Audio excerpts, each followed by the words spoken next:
Book में mention किया कि लोगों का एक बहुत बड़ा चैलेंज है, वो क्या है? वो है लैक ऑफ लाइफ बैलेंस, कि लोगों की ज़िंदगी में एक बैलेंस्ड लाइफ नहीं है।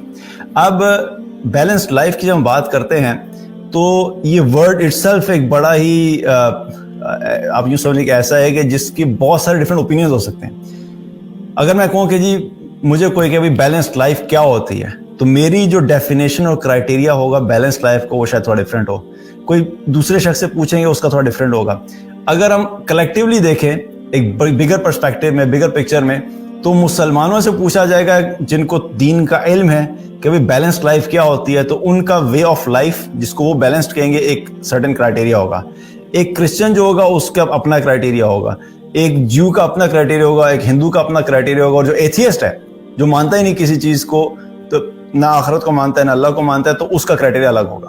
तो बैलेंस्ड लाइफ में भी डिफरेंस है, लेकिन हमारा दीन जो है हमें वो सारे रास्ते बताता है कि किस तरीके से हम एक बैलेंस्ड लाइफ गुजार सकते हैं। अगेन यहाँ पे ये इटसेल्फ एक बहुत बड़ा टॉपिक है, लेकिन सिर्फ मैं आपको चंद बातें बताता हूँ।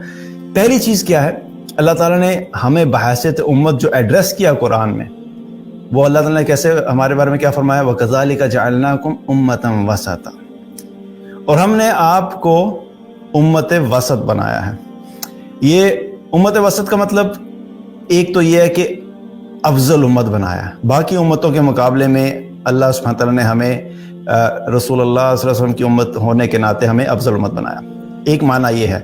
और एक उम्मत वसता का क्या मतलब होता है कि ये दरमियान में रहने वाली उम्मत, एतदाल वाली उम्मत, यानी ये वो उम्मत है कि जो हर मामले में एतदाल का रास्ता इख्तियार करती है, एक बैलेंस्ड अप्रोच रखती है। ये एक्सट्रीम पे नहीं चली जाती, ना राइट एक्सट्रीम पे ना लेफ्ट एक्सट्रीम पे। ये हर मामले में तुम लोग जो हो, अल्लाह ने हमें क्या फरमा रहा है कि तुम्हें मैंने एक ऐसी उम्मत बनाया है कि तुम हर मामले में एक बैलेंस्ड अप्रोच लेकर चलते हो, एतदाल का रास्ता इख्तियार करते हो। और फिर यही चीज़ अल्लाह सुब्हानहू तआला ने हमें रसूलुल्लाह सल्लल्लाहु अलैहि वसल्लम की ज़िंदगी से मुताल्लिक़ और सहाबा की ज़िंदगी में भी हमें इस चीज़ के बारे में बताया कि किस तरीके से हमें जो है ना एक बैलेंस्ड लाइफ गुजारने के बारे में बताया गया।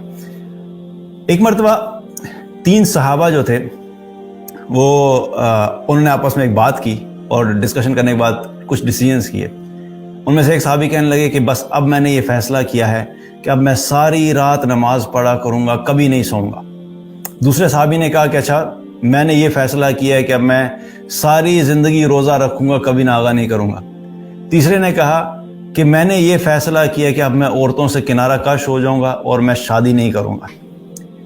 अब ये 3 सहाबा ने बात की, तो रसूलुल्लाह सल्लल्लाहु अलैहि वसल्लम की बात जब पता लगी तो आपने तीनों सहाबा को बुला लिया, और बुलाने के बाद उनसे कहा कि मैं तुम लोगों में सबसे ज़्यादा अल्लाह से डरने वाला हूँ, और मैं कोई ऐसा दीन देकर नहीं भेजा गया जो कि रहबानियत वाला दीन हो, और मैं रात को नमाज भी पढ़ता हूँ और सोता भी हूँ, और मैं रोज़ा रखता भी हूँ और छोड़ता भी हूँ, यानी नफली रोज़ा, और मैं शादी निकाह भी करता हूँ।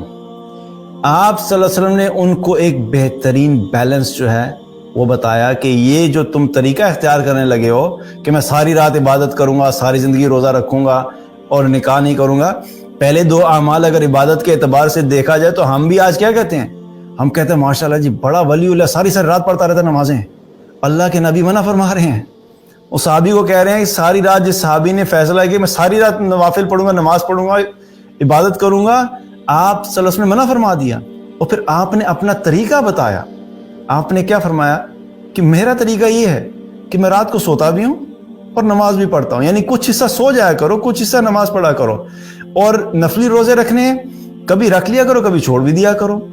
और निकाह, ये औरतों से किनारा कश हो जाना, ये कोई तकवा नहीं है, ये कोई बड़ी ईमान की बात नहीं है कि माशाल्लाह जी देखें वो शख्स इतना नेक और साले है कि उसने सारी ज़िंदगी ज़िक्र और अज़कार में गुजार दी, निकाह ही नहीं किया। ये किस किस्म का मुत्तकी है? अल्लाह के नबी सल्लल्लाहु अलैहि वसल्लम से बड़ा परहेजगार तो कोई भी नहीं है। तो आपने तो सारे काम किए। तो ये एग्जाम्पल जो हमारे मुआशरे में सेट की जाती हैं, मैं सबको ये समझाता हूँ कि जहाँ पे कन्फ्यूजन हुआ करे फौरन रसूलुल्लाह सल्लल्लाहु अलैहि वसल्लम की ज़िंदगी को देखा करें कि इस सिचुएशन में आप सल्लल्लाहु अलैहि वसल्लम ने क्या एक्शन किया, आपका क्या तरीका था, اور پھر آپ صلی اللہ علیہ وسلم نے ان صحابہ سے کیا فرمایا؟ جو کوئی بھی میرے طریقے کو چھوڑے گا وہ ہم میں سے نہیں ہے۔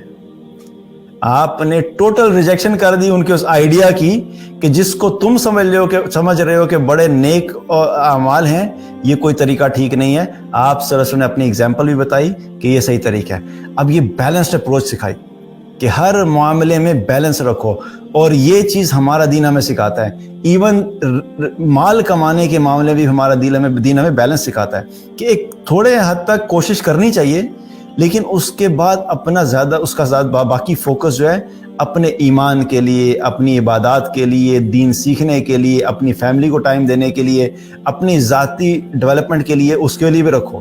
ایک بیلنس لے کے کرو۔ یہ کوئی طریقہ نہیں ہے کہ تم 24 گھنٹے میں سے 18 گھنٹے جاب کر رہے ہو اور فخریہ طور پہ اپنے خاندان کو بتاتے ہو کہ میں جی 18 گھنٹے جاب کرتا ہوں اور پورا ویک جاب کرتا ہوں، چھٹی بھی نہیں کرتا۔ یہ کیا کمال کیا؟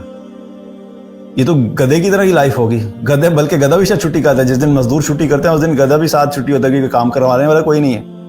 تو بات یہ ہے کہ یہ ہمارے جو رانگ کانسیپٹس ہیں نا کہ زیادہ کام کرنا جو ہے بڑے کمال کی بات ہے، ہمارا دین ہمیں بیلنس سکھاتا ہے۔ اپنی محنت پوری کریں، لیکن اس کے ساتھ ساتھ ان اعمال پہ فوکس کریں جن کی وجہ سے اللہ رزق میں وسعت دیتا ہے۔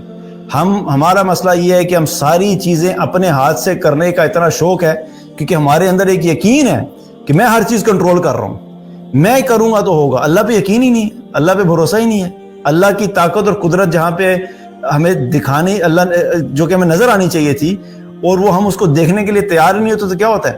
جب ساری چیزیں اپنی قدرت میں لینے کی کوشش کرتے ہیں تو پھر جھٹکے لگتے ہیں، پھر منہ کے بل گرتے ہیں، پھر چوٹیں لگتی ہیں، اور پھر ہم کہتے ہیں پتہ نہیں ہمارے ساتھ کیا ہو گیا، کیونکہ فاؤنڈیشن ہی غلط ڈالی تھی۔ تو یہ ایک بہت بڑا مسئلہ جو بیلنس لائف کا ہے انسانوں کا، وہ ہے۔ اور اگین اس بیلنس کو پھر مینٹین کرنے کے لیے پھر ان کے اپنے طریقے ہیں کہ کیا کرنا چاہیے، لیکن پھر اس میں بھی کیا ہے، وہ بیلنس سارے کا سارا دنیا کو فوکس کرنے کے لیے ہے، لیکن اس میں آخرت کا کوئی فوکس نہیں ہے۔ اور ہمارا دین ہمیں ایک ہولسٹک سولوشن دیتا ہے جس کے اندر ہماری دنیا بھی اچھی ہے رہے اور ہمارا آخرت کا فوکس بھی جو ہے وہ لوز نہیں ہو۔